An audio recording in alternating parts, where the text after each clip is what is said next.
దివంగత మాజీ ముఖ్యమంత్రి వైఎస్ రాజశేఖర రెడ్డి రైతుల పాలిట బాంధవుడని వైసీపీ జిల్లా అధికార ప్రతినిధి కొడవలూరు దామోదర్ రెడ్డి అన్నారు. వాకాడు అశోక పిల్లర్ సెంటర్ సమీపంలో వైఎస్ రాజశేఖర రెడ్డి వర్ధంతి సందర్భంగా విగ్రహానికి పూలమాలలు వేసి ఘనంగా నివాళులర్పించారు. ఈ సందర్భంగా ఆయన మాట్లాడుతూ వైఎస్ రాజశేఖర రెడ్డి పాదయాత్రలో పేద, బడుగు, బలహీన వర్గాలకు ఇచ్చిన హామీలను ముఖ్యమంత్రి వైఎస్ రాజశేఖర రెడ్డి అధికారంలోకి వచ్చిన వెంటనే పేదలకు చెప్పిన విధంగా నెరవేర్చిన ఘనత ఆయనకే దక్కుతుందన్నారు. జలయజ్ఞం పేరుతో రాష్ట్రంలో అతిచోట డ్యాములు నిర్మించి కెనాల్ ద్వారా సాగునీరు రావడంతో రైతులకు 2 పంటలు వేసుకునే విధంగా చేయడం రైతుల పాలిట దేవుడయ్యాడన్నారు.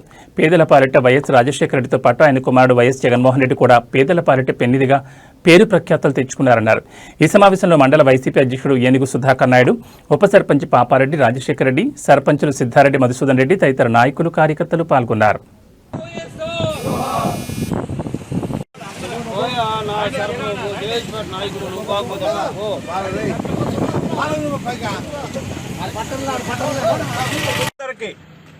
ప్రతి ఒక్క అన్ని వర్గాల వారికి సంక్షేమ పథకాలు అందించడమే కాకుండా ప్రజా కార్యక్రమాలు కానీ, రోడ్లు కానీ అన్ని కార్యక్రమాలు చేసిన ఘనత రాజశేఖర రెడ్డి గారికే చెప్పవచ్చు.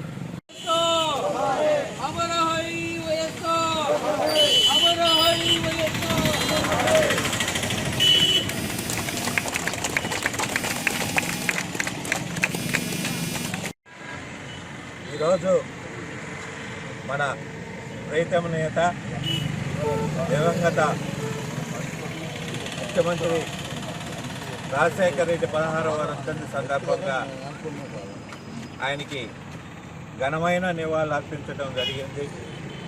వైఎస్ఆర్ కాంగ్రెస్ పార్టీ తరఫున భారతదేశంలో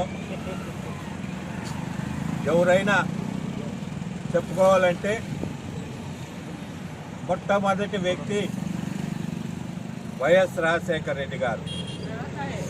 ఆయన మరణించిన ప్రజల గుండెల్లో చిరస్మరణీయుడుగా, చిరంజీవిగా ఈరోజు కూడా ప్రతి ఒక్క గుండె చప్పుడు కూడా రాజశేఖర రెడ్డిని స్మరిస్తుంది.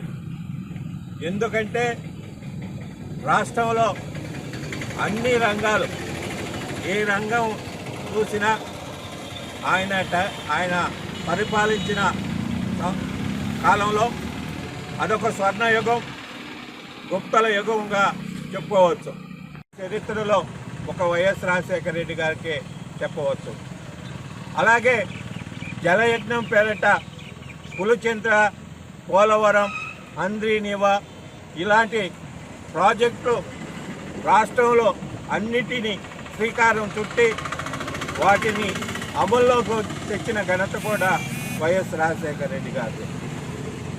ఇకపోతే ఆరోగ్యశ్రీ, పేదవాడు ఆరోగ్యం బాగలేకుంటే కార్పొరేట్ హాస్పిటల్లో గడప తొక్కారు.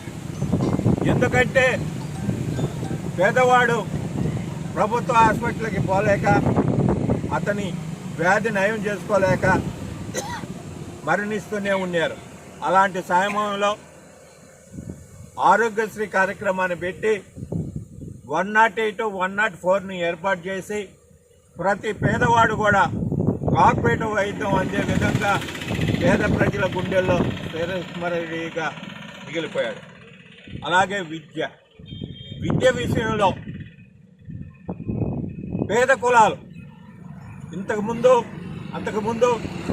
ఒక ఉన్నతి వర్గాలు, సంపన్న కుటుంబాలే ఇంజనీరింగ్, మెడిసిన్ చేయటం జరిగింది. రాజశేఖర రెడ్డి గారు రావటం వల్ల ఎస్టీ, ఎస్సీ, బీసీ, మైనార్టీ అన్ని